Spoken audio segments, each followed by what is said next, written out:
On your left-hand side, you see a brand new condominium complex being built. This is the flagship store for the Eaton's Family Department Store, and built by Timothy Eaton in 1928. Now, it was originally intended to be 38 stories tall. You can see it never reached that height, only reached the height of 7 stories that you see today. That was because of the Great Depression. As Timothy Eaton fell into hard times,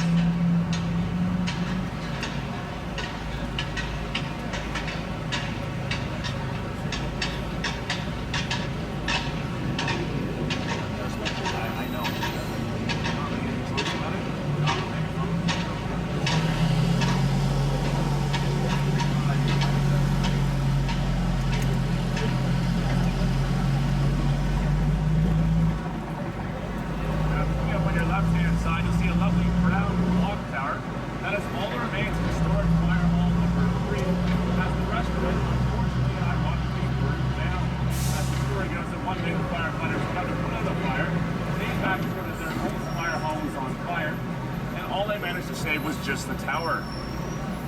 As it sits above a sushi restaurant and music store today. Now we'll play a very fun game on the bus stand that is building called What Happened to That Building Games. I'm going to ask you, what do you think happened to that building?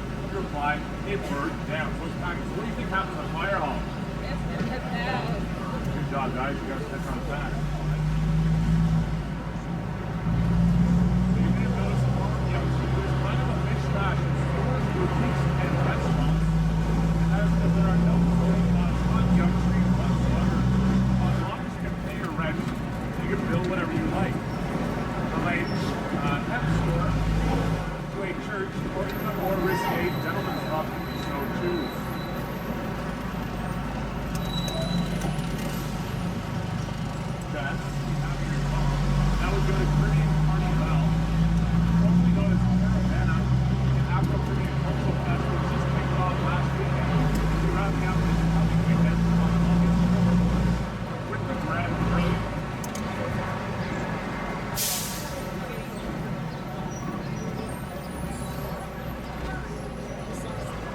Now the street we're currently passing along, this is Yonge Street.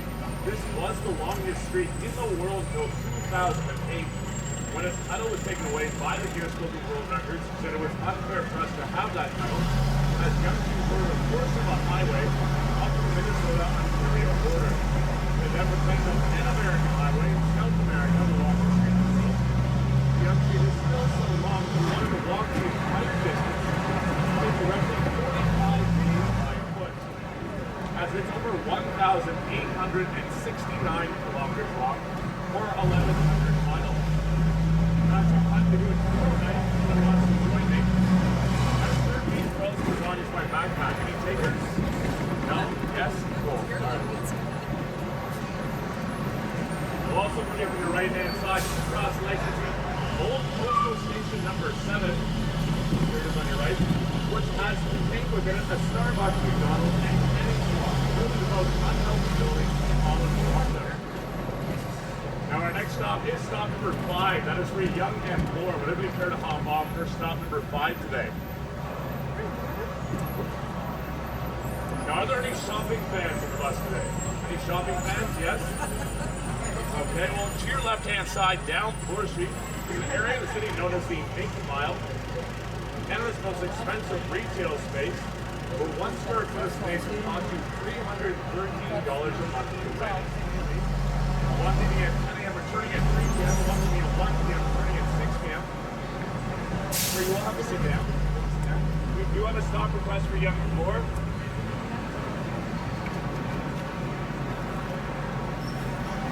And that is at stop number 15 at Union Station and the Fairmont Warrior Hotel. That's where you can pick up the shuttle twice daily.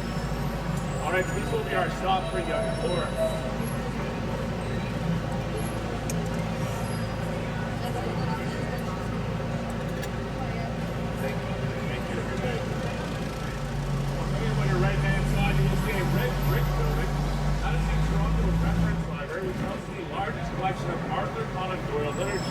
In North America. It is also the largest public library in Canada and 4.5 million books. We actually also have a Arthur Conan Doyle themed reading lounge based off Sherlock Holmes Baker Street, Westford. So there you can read Sherlock Holmes and pretend you're Sherlock Holmes at the same time. Also, where the creators of Trivial Pursuit, World on Canadian board games, also recognized internationally, came up with all the quirky questions for the board game. As the Toronto Reference Library is a little bit different than most public libraries, that we only take out 10% of the total books that are available to look at, as the rest are first editions and cannot leave the premises. So they actually have security guards guarding the door who will check your bags as you leave. Now we are heading into an area of the city known as Yorkville. Yorkville was incorporated as a town in 1853 and then annexed to the city of Toronto in 1883 to allow Yorkvillians access to all the power and water systems in the city. Now coming up on your right-hand side in just a moment, you'll see a lovely park. That is Town Hall Square. That is all the remains. That was the site of Yorkville Town Hall. When everybody turned to guess what happened. That's correct. It did burn down. The unfortunate part being it was only 2 doors down from Fire Hall number 5. Also here on the right-hand side is the Four Seasons Private Residence and Hotel, which will be open later this year. They broke Canadian real estate records last summer, selling their penthouse as the most expensive condominium sale in Canadian history. Nobody care to guess how much it went for? More than that. 1.9. More than that. $28.6 million. I was reading the sign over there. Starting with I know you're wondering what you get for $28.6 million. We get a 3-story condo, your own private entrance and elevator. Isn't for a variety of things. They're one of 3 grocery stores in the city that has valet parking. As well, they do sell the most expensive quarter pound of coffee in North America. $125 for a quarter pound of coffee. That's be a mile of Sumatra in Indonesia, known as Kopi Luwak coffee. As there are handpicked on a small civet who can pick some coffees, eat some, digest some, pass some through, coffee is then picked up, cleaned up, and roasted. You're very lovely for cold, slightly nutty tasting coffee. Any takers for that? No, you sure, eh, guys? Now, Yorkville today was not. Yorkville today is very gentrified. It hasn't always been that way. It's actually originally part of the counterculture movement here in Canada. However, the 1980s, Ontario went through a transitional period which included the installation of the Bay Street subway station, greatly increased the property values in this area, not in this area, in the West, and in the market. Now today, many celebrities like to stay in this area either throughout the year or during the Toronto International Film Festival. In the past week, we've seen the likes of Meg Ryan, her daughter Daisy, as well as Jennifer Lopez, and her twins, and Enrique Iglesias. That was just this past weekend. Our next stop is stop number 6. Everybody care to hop off for the Park Hyatt Hotel, Yorkville, and one of our 2 stops for the Royal Ontario Museum. We're good?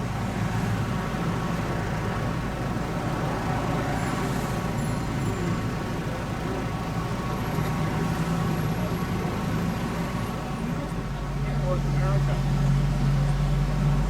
Now, the Royal Ontario Museum went through a $270 million renovation in 2007, signed by Daniel Lichtenstein, same building designing Freedom Towers at Ground Zero in New York City, to replace the Twin Towers. However, the new addition is home to Mike Leach in Crystal, and is highly controversial here in the city, as 50% of the population here love it, the other 50% don't much care for it. Ready in 3, 2, and a half. 2, 1, 0. Here to your right-hand side is the Michael Leach Crystal Edition of the Royal Ontario Museum. It is 75% aluminum and 25% glass. And 100% controversial. What does everybody think? Thumbs up or thumbs down? Thumbs up. Don't worry though, it has also been talking best and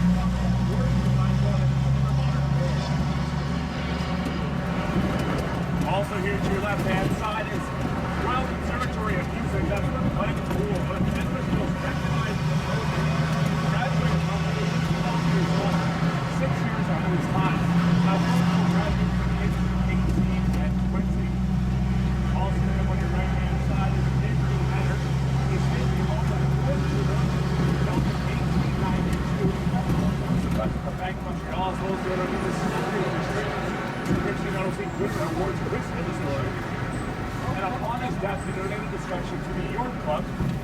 Masters of Social Club here in Toronto, as well as donating his entire wealth to the province of Ontario, paid off half of our Christmas deficit for 1 full year.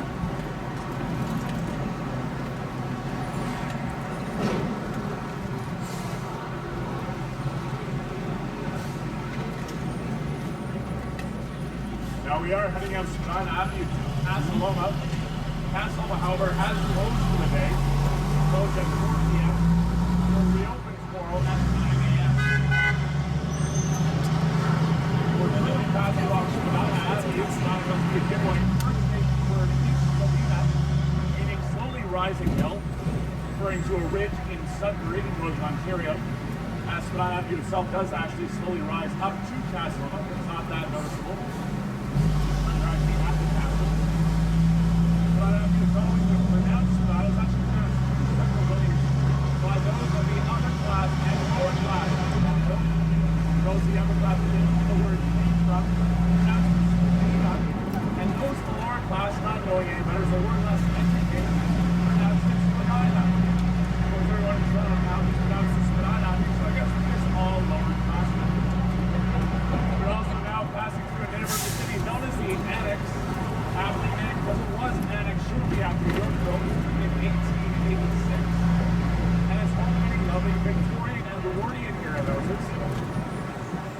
There's also a number of well-known Canadians that live in this area, from that of Rachel McAdams, well-known Canadian actress, to David Suzuki, well-known Canadian environmentalist, and even Margaret Atwood, well-known Canadian author from such books as The Handmaid's Tale. Now also you can see sticking out of the trees on your left is Casa Loma. Before we come up to that, I just ask everyone to please remain seated and do not try and touch the underside of this bridge. It is for your own safety. Okay, we are all seated, ready to go.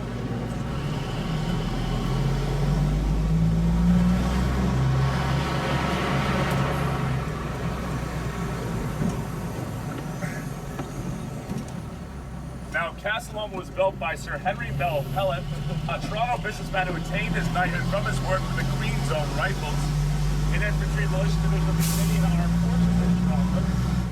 He also attained most of his wealth because he liked to invest in more risky ventures, most notably the railway expansion out west. And a little known thing, you might recognize it, electricity. There you can see a much better view of something I think called the Disney shot of Casa Loma, as you can almost hear a whole new world playing in the background. But unfortunately, I won't sing that for you. You have to wait for another tour guide. Now, what do you do when you made a lot of money from the electricity market? Well, actually built a massive castle in downtown Toronto in 1906. Your wife and go on a one-year fact-finding mission to 12 different countries in Europe.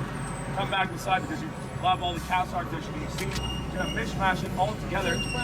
So they have a few features. It has a Spanish roof and a Scottish tower, as well as 98 rooms, 30 bathrooms, 22 fireplaces, a kitchen with an oven large enough to roast an entire cow, a 100,000 book library, $1.5 million art collection, 6 acres of gardens, own private potting shed and stables, 2 secret passages, a 3-lane bowling alley, and 24 karat gold-plated swings.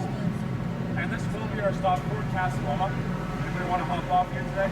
Yes, excellent. It's Xavier School for Gifted Youngsters, as well as Scott Pilgrim vs. the World with Michael Cera, The Tuxedo with Jackie Chan, as well as The Vow with Rachel McAdams.